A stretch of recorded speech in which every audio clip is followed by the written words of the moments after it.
জুলাই আন্দোলন ঘিরে দায়ের করা ভুয়া মামলায় প্রমাণ না মেলায় ৩৭২ জনকে অব্যাহতি দিয়ে চূড়ান্ত প্রতিবেদন দাখিল করেছে পুলিশ। আজ আপিল বিভাগে এমন প্রতিবেদন জমা দিয়েছে রাষ্ট্রপক্ষ।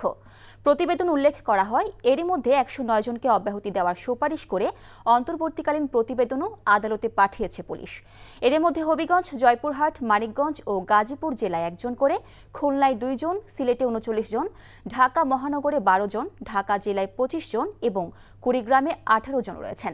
এছাড়া অব্যাহতির প্রক্রিয়ায় আরও ২৫১ জন রয়েছেন।